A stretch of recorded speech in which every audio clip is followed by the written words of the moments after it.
ओम शांति शांति शांति। ओम शांति शांति शांति। ओम नारायणं नमस्कृत्यं नरं चैव नरोत्तमं देवीं सरस्वतीं व्यास ततो जयमुदीरयते।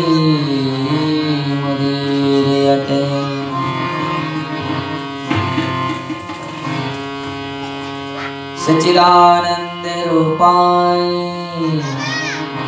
विश्वोत्पत्त्याय हेतवे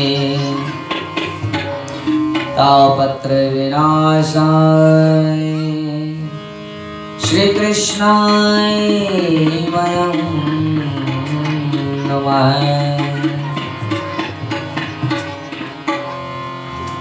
गुरुर्ब्रह्मा गुरुर्विष्णु गुरुर्देवो महेश्वराय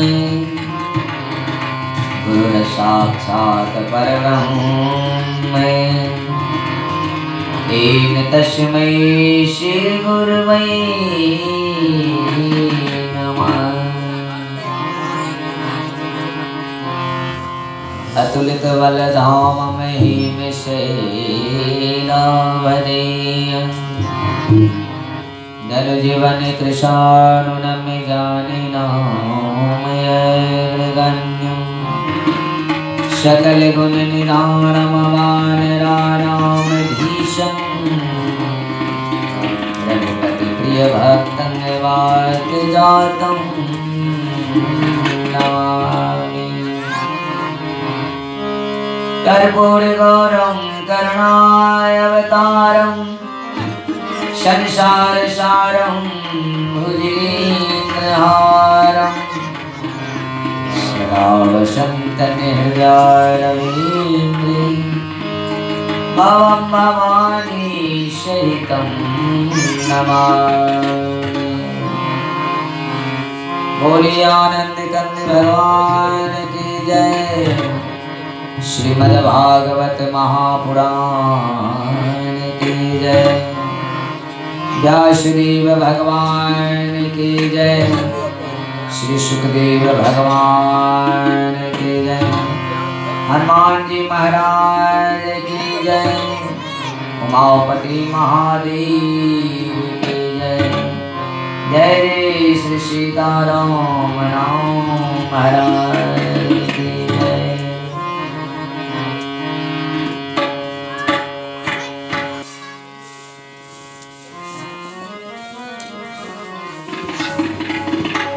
प्रातः स्मरणीय संत भगवान, आदरणीय माता बहन भाई बंधु, सबक हृदय में बसा वाला परमात्मा के नमन। श्री गुरु के चरण में नमन। श्रोता वृंद, ध्वनि प्रकाशक यंत्र के द्वारा श्रवण करे सब श्रोता वृंद के हमर नमन। श्रोता भगवान,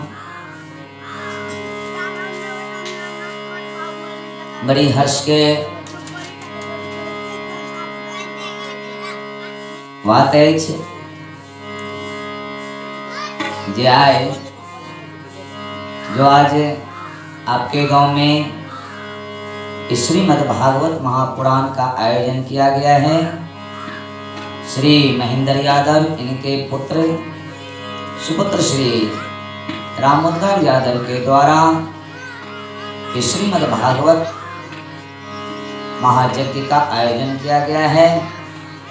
तो आइए सभी मिलकर इस ज्ञान गंगा में गोता लगाकर मानव जीवन को धन्य बनावे। सभी आइए, आज प्रथम दिन कथा का शुभारंभ है। सुबह से आवाहन पूजा इत्यादि हुआ है, तो उसमें थोड़ा विलंब तो हो ही जाती है व्यवस्थापक को व्यवस्था करने में, तो इसके लिए हम क्षमा प्रार्थी हैं।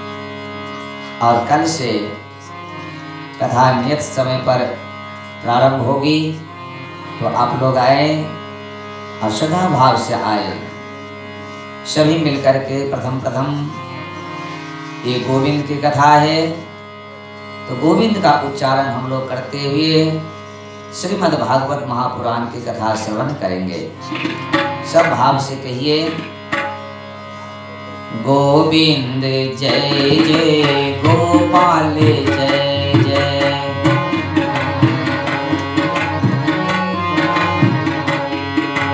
गोविंद जय जय गोपाल जय जय, गोविंद गोविंद जय जय गोपाल जय जय, गोविंद जय जय राधा रमन हरि गोविंद जय जय,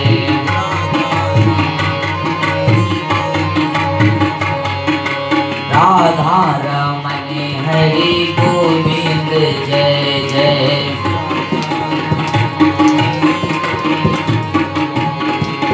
राधा रमन हरि गोविंद जय जय,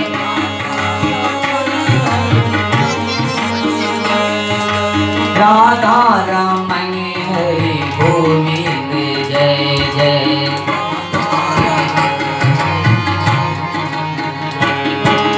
राधा रमन हरि गोविंद जय जय,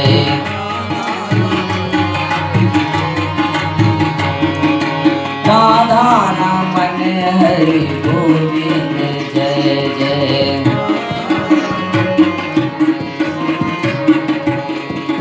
गोविंद जय जय गोपाल जय जय,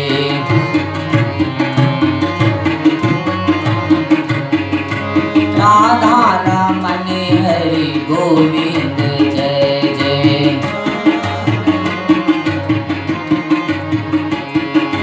राधा रमन हरि गोविंद जय जय,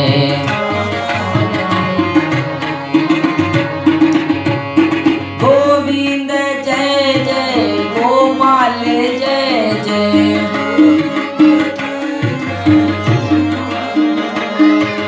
राधा रमन हरि गोविंद जय जय, राधा रमन हरि गोविंद जय जय,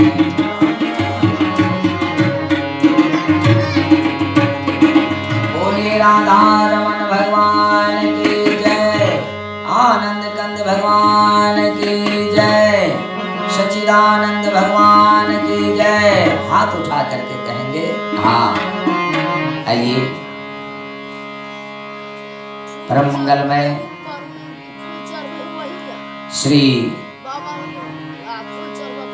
गोविंद, एक कथा गोविंद की कथा है, श्याम की कथा है। श्याम मन श्याम तन, श्याम है हमारो धन। गोपिया कहती है आठों याम हमें उधो, सो श्याम ही सो काम है। श्याम तन श्याम मन श्याम है हमारो धन, आठों याम उधो हमें श्याम ही सो काम है। श्याम ही ये श्याम जिए, श्याम नाही तिए, आंधे किसी लाकड़ी आधार, श्याम नाम है। श्याम गति श्याम मति, श्याम ही प्राणपति, श्याम सुखदाई सुभलाई शोभा धाम है। उधो तुम तो गोरे पाती लेके दौरे, तेरो जोग कहाँ राखे यहाँ तो रोम रोम श्याम है। तो यह पंक्ति गोपियों के श्याम धाम में चरितार्थ दिखाई पड़ रही है। ध्यान देंगे। आइए हम श्रीमद् भागवत रूपी इस ज्ञान गंगा में गोता लगाए। देखिए विशुद्ध रूप से श्रीमद् भागवत की चर्चा रखने का हम प्रयास करेंगे,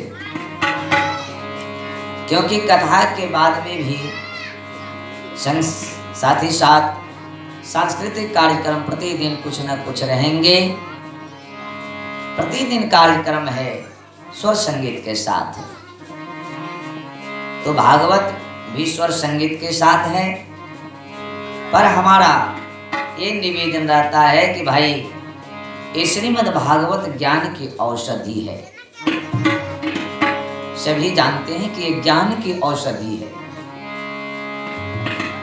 गोविंदों की चरित्र ये दिव्य गंगा है, इसलिए श्रीमद् भागवत ज्ञान यज्ञ कहा जाता है। और ज्ञान की बात बहुत शुष्क होती है, रुखी सुखी होती है, और शुष्क बातों को सुनने में लोगों को रुचि नहीं होती।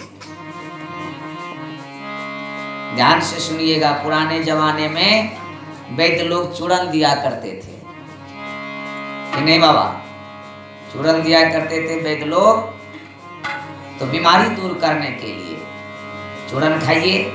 और चूरन को खाने से लोगों को बड़ा अटपटा लगता था, खराब लगता था, नहीं खाया जाता था। तो वैद्य ने इसे शहद के साथ चाट जाइए, ऐसा उसने बताया। तो शहद की मिठास के सहारे वो रूखा सूखा शुष्क चूरन भी चाट करके हम लोग गले उतार लेते थे और ठीक से हो जाते थे। कैसे भी चूरन खाइए, कैसे भी चूरन जाए पेट में, शहद के सहारे ही सही हो जाएगा तो फायदा ही करेगा। इसलिए आपकी बीमारी दूर करेगा। तो ऐसी ये भागवत की ये गंगा ज्ञान औषधि ज्ञानियों के लिए तो बड़ी सुंदर है, मधुर है, पर हम संसारियों के लिए, अल्प जीवियों के लिए थोड़ी बहुत है, बड़ी सुखी सुखी लगती है, शुष्क लगती है। पुराने जमाने में बिना संगीत के कथा होती थी कि नहीं बाबा, संगीत नहीं था उसमें, तो लोग सुनते तो थे श्रद्धा से, परंतु आधे से ज्यादा खर्राटे बजाते थे, नींद लेते थे। सच्ची बात यही है, परंतु लोगों ने कहा ये सुखी दवा हम लोगों को पसंद नहीं, चलो संगीत का थोड़ा शहद मिलाओ इसमें, जिससे आनंद आए और लाभ लेने के लिए भी। तो सावधान होके आइए गोविंद के चरणों में हम ध्यान करते हुए इस कथा का शुभारंभ करें। बोलिए कृष्ण कन्हैया लाल की जय। श्री कृष्णाय वयं नमः। हम सब मिलके कृष्ण कन्हैया के चरणों में प्रणाम करते हैं। सच्चिदानंद रूपाय विश्वोत्पत्त्यादि हेतवे तापत्र विनाशाय श्री कृष्णाय वयं नमः। श्रीमद् भागवत का ये पहला श्लोक है।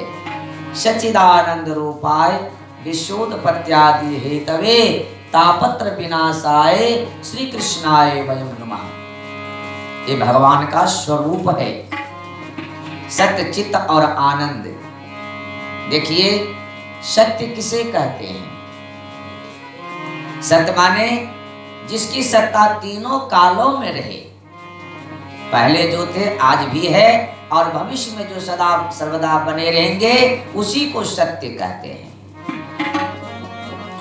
तीनों कालों में जो रहे वो सत्य है। आज है और कल का क्या भरोसा नहीं, जो वो असत्य वस्तु कहलाती है। कल का कोई भरोसा नहीं, उसे असत्य वस्तु कहते हैं। तो परमात्मा सत्य है, क्योंकि उनकी सत्ता तीनों कालों में है। भगवान चित्त है, चित्त माने ज्ञान। भगवान सत्य चित्त घन माने ज्ञान घन और आनंद स्वरूप है। ये भगवान का अखंड स्वरूप है। सत्य चित्त और आनंद, सच्चिदानंद रूपाय। तो ये करते क्या है? विश्वोत्पत्त्यादि हेतवे। ये सारे विश्व की उत्पत्ति जिनके द्वारा हुई, वो विश्वोत्पत्त्यादि आदि शब्द के द्वारा बताया कि वो केवल उत्पन्न करने वाले ही नहीं हैं, इसका लालन पालन और संरक्षण भी वे ही करते हैं, वही भगवान करते हैं। और यह सारा विश्व प्रपंच उसी में परमात्मा में समा भी जाएगा। इसलिए विश्वोत्पत्त्यादि हेतवे, उत्पन्न करने वाले, पालन करने वाले और अंत में अपने ही में लीन करने वाले वे ही श्री भगवान है। बोलिए कन्हैया लाल की जय। तो उनकी शरण में जाने से फायदा क्या होगा?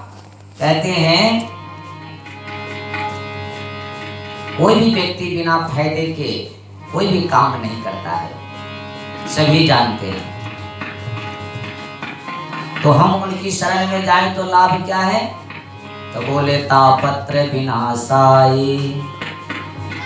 हम और आप 3 ताप में दिन रात तप रहे हैं। कौन कौन ताप? दैहिक, दैविक, भौतिक तापा। ये 3 ताप, सारे ताप आ जाते हैं 3 ताप में। सबसे पहला ताप है दैविक ताप। ध्यान देंगे माता जी, बड़ी मार्केबुल शब्द है ये। श्रीमद् भागवत के पहला श्लोक का ये अर्थ है, खोजेंगे तो मिल जाएगा। तापत्र विनाशाय विश्व श्री कृष्णाय वयम नमः। तो ये 3 ताप है कौन कौन? दैहिक, दैविक, भौतिक तापा। 3 ताप, एक दैहिक, दैविक और भौतिक। तो सबसे पहला दैहिक ताप किसे कहते हैं? देह में अनेक प्रकार के रोग, व्याधि, बीमारी पैदा हो जाए, ये दैहिक ताप है। और ये दैहिक ताप 2 प्रकार की होती है। कौन कौन? एक शारीरिक और एक मानसिक। रोग व्याधि से शरीर को पीड़ा पहुंचाना ये शारीरिक ताप है, शरीर में जो ताप है। दूसरा है मानसिक ताप। मानसिक ताप किसे कहते हैं? तो कुछ लोग कहते हैं कि महाराज मैं 80 साल का हो गया हूँ, आज तक इंजेक्शन नहीं लगाया, सुई नहीं लगाया, शरीर में कोई दवा नहीं खाई, भगवान की कृपा से बिल्कुल स्वस्थ हूँ, शरीर ठीक है, शरीर मेरा अब तक मस्त है, नित्य व्यायाम करता हूँ और योग करता हूँ, प्रातः भ्रमण करता हूँ, दिनचर्या मेरी एकदम बढ़िया है, तो भगवान की कृपा से सब ठीक है, शरीर भी स्वस्थ है, सब कुछ ठीक है। एक आदमी कहता है पर महाराज घर की बात क्या बताएं आपसे, क्या छुपाए, आजकल मानसिक टेंशन चल रहा है। शरीर ठीक है लेकिन मानसिक टेंशन चल रहा है। तो कोई पूछा भी क्या हो गया आपको मानसिक टेंशन? अरे वो छोटी बहू जो आई है ना ब्याह करके, ज्यादा पढ़ी लिखी है, छोटी वाली मनमानी करती है, हम लोगों की एक नहीं सुनती है, और कहीं उसको डांट दे समझाने के लिए तो आंख में आंख मिला करके कहती है कि 2 मिनट में आपको थाने पहुंचा दूंगी। महाराज बड़ा टेंशन है, ना कहे तो बुराई, कहे तो खतरा, इसलिए उसके चक्कर में आजकल बहुत टेंशन चल रहा है। घर में टनाटनी रहती है, तो शरीर से तो स्वस्थ है पर मन से बीमार है वो। तो 2 प्रकार की दैहिक ताप, एक शारीरिक एक मानसिक। पर कुछ लोग कहते हैं कि महाराज हमारे बहुत बेटा भगवान की कृपा से आज्ञाकारी है, बहुत सुंदर है, सब कुछ ठीक है, बहुत सेवा करती है, वो बेटा सेवा करता है, बहुत सेवा करती है, सब ठीक है, लेकिन महाराज साक्षात लक्ष्मी है, वो खूब सेवा कर रही है, आज्ञा में रहती है, पर महाराज ये शरीर जो इतनी बीमारियों से भरी है, इसमें ना तो कुछ ठीक से खा सकते हैं न चल सकते हैं। अब देखिए वो आदमी कह रहा है कि घर में सब कुछ ठीक है, पत्नी ठीक है, बेटा ठीक है, बहू ठीक है, सब सेवा कर रही है, लेकिन शरीर नहीं ठीक है, कुछ खा नहीं सकते, चल नहीं सकते, बीमारियों का घर बन गया है शरीर। इसको कहते हैं शारीरिक टेंशन। ये शारीरिक टेंशन हुआ, तो इसको कहते हैं शारीरिक टेंशन। तो दैहिक ताप 2 प्रकार के होते हैं, कुछ को शरीर के ताप तो कुछ को मन के ताप। मानसिक क्लेश, काम क्रोध को मन के साथ है। मानसिक क्लेश, छोटी छोटी बातों पर क्रोध आ जाता है, एकदम से पागल हो जाता है। कोई आदमी कहता है कि बाद में होश आता है कि मैंने बड़ा गड़बड़ कर दिया। ये हुआ दैहिक ताप में कि मैंने क्या कर दिया, खुद पछताता हूँ। ये मानसिक क्लेश कहलाते हैं। ये दोनों ही दैहिक ताप से माने जाते हैं। और दैविक ताप, ये थे दैहिक ताप और दैविक, तीन ताप कहते। तो दैविक ताप किसे कहते हैं, यानी दैवक प्रकोप। महाराज अब की बार भूकंप आया, मेरा पूरा घर हिल गया। न तो तोड़ते बनता है, न उसे फोड़ते बनता है उसको। ऐसा भूकंप आया कि आधा से क्रैक हो गया। अब उसको तोड़े भी सो नहीं बनता है, और उसको ना भी रखे तो भी नहीं बनता है, रहते भी नहीं बनता है। अथवा पकी पकाई हमारी खेती में फसल में ओले पड़ गए, वो फसल खराब हो गया। एक दैविक प्रकोप है, बर्बाद हो गए, इसको कहते हैं दैविक ताप। और तीसरे नंबर के ताप हैं भौतिक ताप। दैहिक, दैविक, भौतिक। भौतिक ताप किसको कहते हैं, भूत प्राणियों से प्राप्त। अब ये मत समझ लिया कि भूत से नहीं, भूतों से मत लीजिए। शेर, जंगली जानवर, बिच्छू, ये जितने जीव जंतु हैं, किसी के द्वारा जो घर में सांप बिच्छू अधिक निकल आना, अधिक आ जाना, और जैसे जंगल के पास घर है तो शेर, चीता, बाघ इत्यादि आना, ये सब हुआ भौतिक ताप। घर में अधिक बिच्छू निकलते हैं, सांप निकलते हैं, बार बार ज्यादा निकलते हैं, ये हुआ भौतिक ताप। तो किसी भी जीव जंतुओं से प्राप्त जो कष्ट है उसे भौतिक ताप कहते हैं। ये तीन ताप में सारे ताप आ जाते हैं। गोस्वामी जी लिखते हैं, दैहिक, दैविक, भौतिक ताप,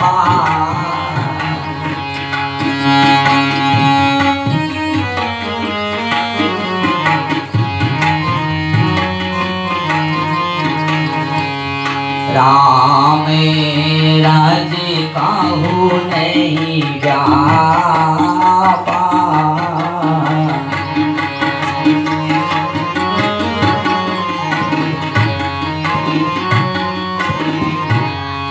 दैहिक, दैविक, भौतिक तापा, राम राज्य काहू नहीं व्यापा। राम राज्य में ये ताप किसी को नहीं रहते थे। तो वो राम राज्य यदि चाहते हैं तो ताप से मुक्त होकर तापत्र विनाशाय श्री कृष्णाय वयं नमः। जिन गोविंद की शरण ग्रहण करते ही जीव के तीनों ताप तत्काल समाप्त हो जाते हैं, ऐसे गोविंद के जुगल चरणों में हम बारंबार नमस्कार करते हैं। बोलिए सच्चिदानंद भगवान की जय। जय जब भी बुलाए हाथ उठा करके कहिए। व्यास नंदन श्री सुखदेव जी के चरणों में प्रणाम करते हुए मंगलमय कथा सूत जी, शौनक आदि 88,000 ऋषियों को नैमिषारण्य की पुण्य भूमि में श्रवण करा रहे हैं। अभी नैमिषारण्य कहाँ है, आप लोग पूछेंगे कि नैमिषारण्य कहाँ है। तो ये नैमिषारण्य आपने सुना होगा कि लखनऊ से 80 किलोमीटर की दूरी पर एक सीतापुर जिला है, और उस सीतापुर जिला से 35 किलोमीटर की दूरी पर एक नैमिषारण्य है। इसको चक्र तीर्थ कहते हैं। इसका नाम चक्र तीर्थ और नैमिषारण्य क्यों पड़ा, आप लोग प्रश्न करेंगे। क्योंकि एक बार सब महात्मा इकट्ठे हुए वहां पर, तो एक से एक विद्वान परमहंस त्यागी सभी संतों ने मिलकर कहा, चलो कहीं बैठकर भगवत चर्चा करें, सत्संग करें। तो कितने दिन के लिए, कोई बोला उसमें भाई कितने दिन की सत्संग करें, जैसे हमारे बाबा 7 दिन के लिए लगाए हैं, तो वहां पूछा गया कि कितने दिन के लिए, तो 1000 वर्ष की सत्संग का आयोजन किया उसने। 7 दिन नहीं, 1000 वर्ष उस नैमिषारण्य में। तो भैया जब 7 दिन का आयोजन होता है तो जानते हैं कि कितनी व्यवस्थाएं सोचनी पड़ती है। कोई बाधा न आवे, कोई समस्या ना आवे। 7 दिन के लिए जब आप इतना सोच रहे हैं तो 1 वर्ष सत्संग के लिए कितना सोचा जाए। 1000 वर्ष, 1 वर्ष में 1000 वर्ष। ऐसी कौन सी पवित्र भूमि है जहां 1000 वर्ष का सत्संग चल सके। उन सब ने कहा कि कौन सी ऐसी भूमि है, कहां हम लोग करें 1000 वर्ष तक सत्संग। तो गण्यमान जो अव्याहत गति जिनकी थी, पूरी ब्रह्मांड में विचरण करने वाले थे जो संत, देखते होंगे आप टीवी पर जो ऊपरे से ऊपरे उड़ते रहते हैं ऋषि मुनि, तो ऐसी जिनकी अव्याहत गति है, पूरे ब्रह्मांड में विचरण करने वाले हैं, उनको चुना गया और कहा जो आप ब्रह्मा जी के पास जाएं, पूछ करके आइए, क्योंकि ब्रह्मा जी सृष्टि करता है, वे ही जगह को बताएंगे। तो 4-5 महात्मा मिलके पहुंच गए ब्रह्मलोक और जब वहां प्रणाम करके पूछने लगे कि महाराज एक निवेदन है आपसे, हम लोग 1000 वर्ष आप सृष्टि करता है, आप ही बताएं कि हम लोग 1000 वर्ष तक सत्संग करने जा रहे हैं, तो आप बताइए कि एक कहां पर की जाए 1000 वर्ष की सत्संग, क्योंकि आप सृष्टि करता है, इसलिए हम लोग आपके ब्रह्मलोक में आए हैं। वो 4-5 महात्मा ब्रह्मा जी से पूछे और इस सत्संग का आयोजन हम लोग कहां करें। तो ब्रह्मा जी ने कहा कि सुनो, हम एक चक्र छोड़ते हैं, इस चक्र की नीमी जहां पर रुक जाए, इस पृथ्वी का भ्रमण करते करते जहां पर रुक जाए, गिर जाए, समझ लेना वहीं पर ये स्थान पवित्र भूमि है। ब्रह्मा जी ने ऐसा कहकर एक चक्र को छोड़ दिया अपने उंगली से।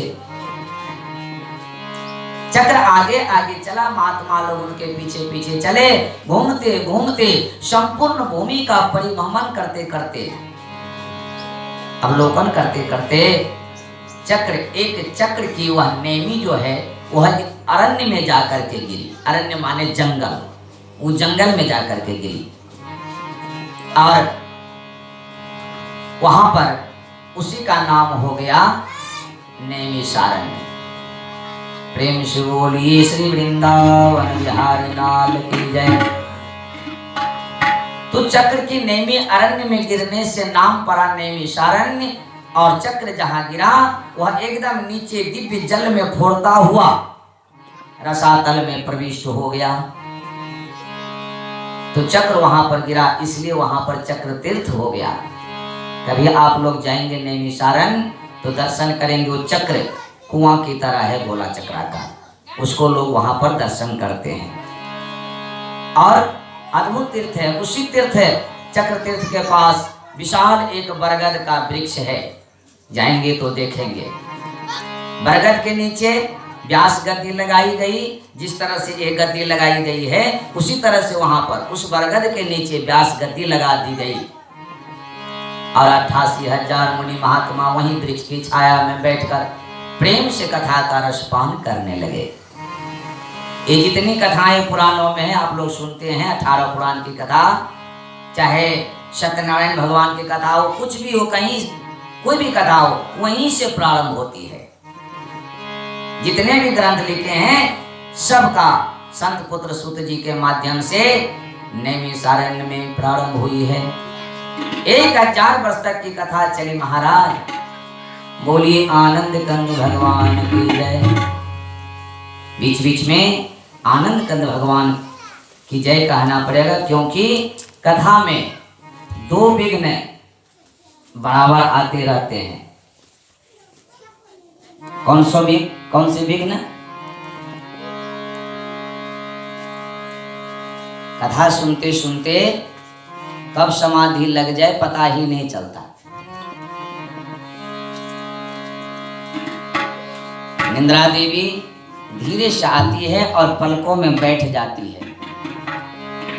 दूसरी समस्या है, अगर निद्रा नहीं आए तो ये मनीराम जी जो है मन एक कथा सुनते सुनते कब किस दुकान के हिसाब करने चले जाए कोई पता नहीं है, तो दोनों में कथा गायब। निद्रा आ गई तो कथा गायब, और मनीराम जी यहाँ से चले गए तो कथा गायब। इसलिए निद्रा आने न पाए और मनीराम जी जाने न पाए। इन दोनों का एक ही उपाय है कि बीच बीच में हम जोर जोर से भावपूर्वक राधे राधे बोलते जाएं, आनंद कंद भगवान की जय कहते जाएं। बोलिए आनंद कंद भगवान की जय। तो ध्यान दे, मुख्य श्रोता कौन बने? शौनक जी। कहां पर? नैमिषारण्य में। कथा पर ध्यान दीजिए, मनीराम को जाने नहीं दीजिए। मनीराम को अपने हृदय में बिठा करके तभी कथा समझ में आएगी। हाँ, ये प्रथम अध्याय की कथा है।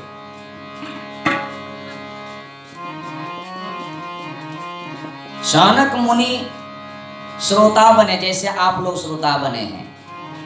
88,000 मुनि श्रोता बने वहां पर उस व्यास गद्दी के नीचे। और कथावाचक कौन बने? कथावाचक व्यास पृष्ठ पर बैठे श्री सूत जी महाराज। शौनक जी उसे प्रणाम करते हुए निवेदन किया, प्रश्न किया। जितने श्रोता थे शौनक आदि, उसने प्रश्न किया, क्या?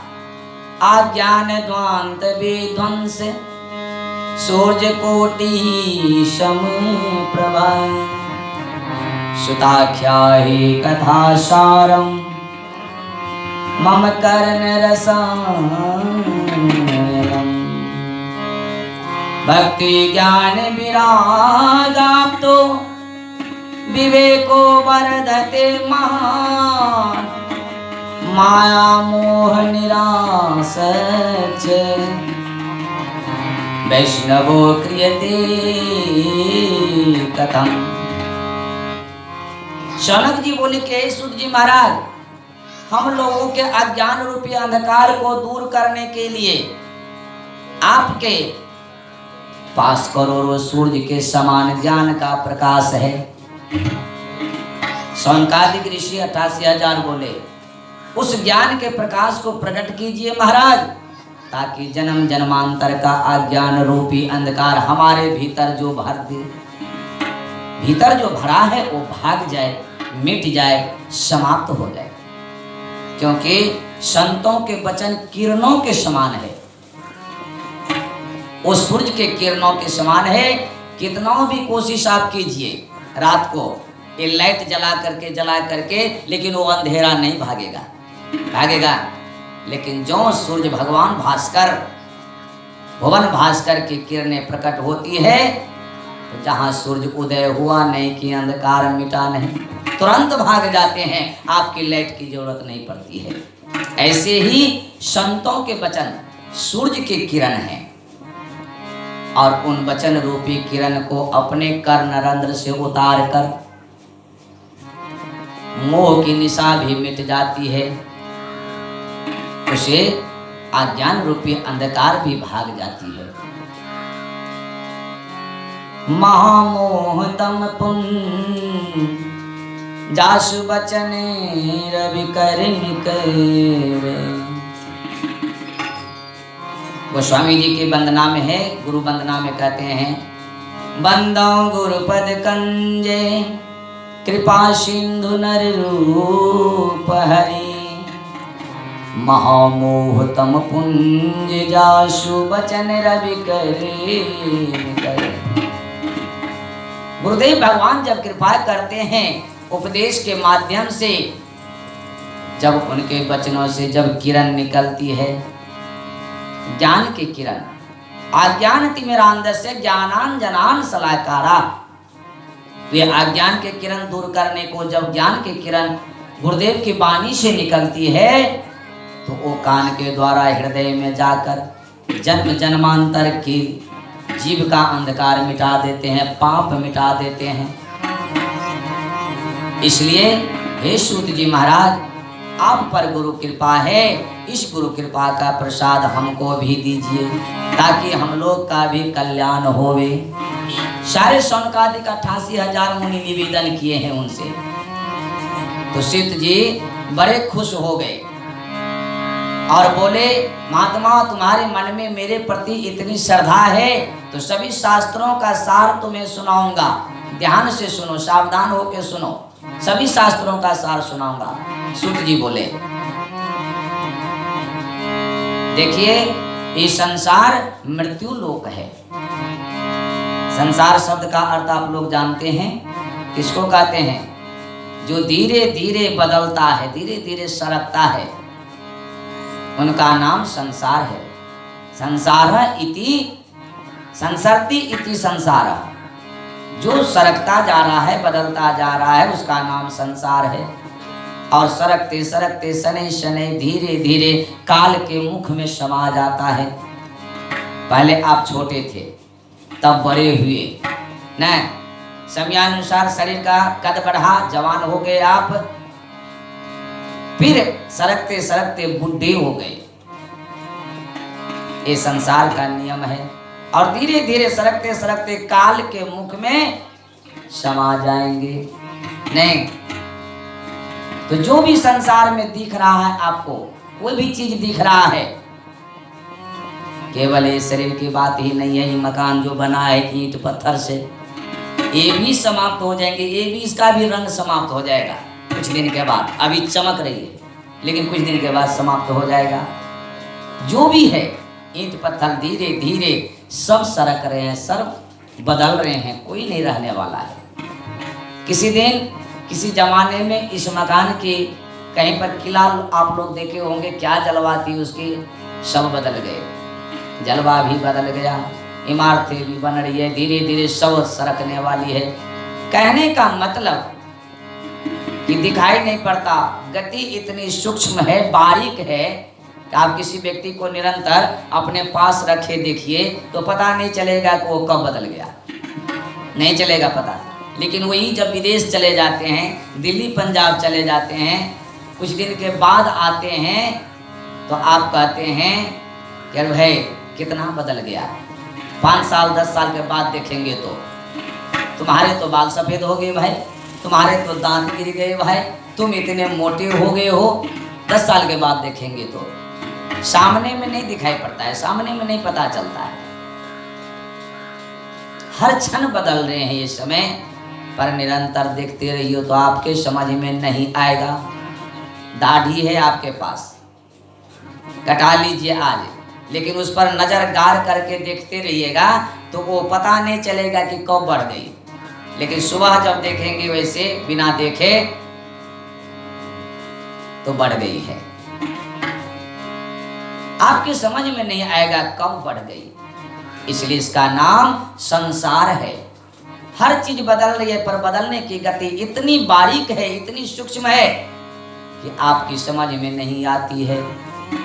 कुछ कालांतर के बाद किसी को देखते हैं तो पता चलता है, उसका परिवर्तन आपको दिखाई पड़ता है, ये तो बहुत बदल गया भाई। इसलिए इसका नाम संसार है। संसरति इति संसार। और हर वस्तु जो संसार में दिख रही है वो काल के गाल में जाने वाला है। इसलिए सूत जी कहते हैं शौनक जी से, काल ब्याल मुख ग्रास त्रास निर्नाश तवे श्रीमद् भागवतम शास्त्रम कलो कीरेन भाषितम। क्योंकि ये सारा संसार काल कबलित है, काल के मुख का ग्रास है, और हम आप भी एक दिन इसमें समा जाएंगे। तो श्रीमद् भागवत को इसलिए सुना जाता है ताकि हम इस संसार का स्वरूप समझ सके और काल के भय से अपने को मुक्त रख सके। बच कोई नहीं सकता है संसार में, सबको जाना है काल के डर काल से, परंतु सब जानते हैं कि एक न एक दिन मरना है। पर मरने की बात सोचने से ही हम लोगों को डर लगने लगता है कि नहीं? क्योंकि मौत का डर बहुत खतरनाक है। झटपट मौत आ जाए, आराम से चला जाए तो कोई परेशानी नहीं है, लेकिन अगर डॉक्टर बता दे कि यह 1 महीने का मेहमान है तो आपकी मन स्थिति बिगड़ जाएगी। घर परिवार वाले तो इसलिए मरीज को पता नहीं चलने देता कि आपको डॉक्टर साहब ने कहा है कि 1 महीने का मरीज है, आप नहीं पता चलने देते हैं, छुपा के रखते हैं, क्योंकि मौत का डर इतना खतरनाक होता है कि वो पहले ही सटक जाएगा। 1 महीना से पहले वो चले जाएंगे, इसलिए उसको पता नहीं चलने देते आप लोग, है कि नहीं? गलत बात है। मरीज को कोई नहीं कहते हैं, छुपा के रखते हैं। तो काल व्याल मुख ग्रासः, काल का जो भय जो व्यक्ति में व्याप्त है, उस काल भय को मिटाने के लिए, भगाने के लिए इस श्रीमद् भागवत महापुराण शास्त्र का प्राकट्य हुआ है। उसी काल को, उसी भय को मिटाने के लिए श्रीमद् भागवत का प्राकट्य हुआ। क्योंकि राजा परीक्षित के सामने, जो आगे आप लोगों को सुनाएंगे दूसरे दिन, काल की ही समस्या आई थी। जब विप्र बालक ने, ब्राह्मण बालक ने श्राप दिया कि तुझे 7वें दिन तक्षक डसेगा, और परीक्षित को पता चल गया कि मैं 7वें दिन मर जाऊंगा। विप्र श्राप कभी मिथ्या नहीं होती, बस जिसको पता चल जाए तो जीना सिखाती है रामचरितमानस। ध्यान देंगे, कौन सिखाती है? रामचरितमानस। और मरने की कला भागवत की कथा से आती है। इसलिए क्या नहीं करना चाहिए जीवन में, वो महाभारत से सीखिए। क्या करना चाहिए, वो रामचरितमानस से सीखिए। और मरना कैसे चाहिए, वो श्रीमद् भागवत कथा से सीखिए। बोलिए श्री वृंदावन बिहारी लाल की है।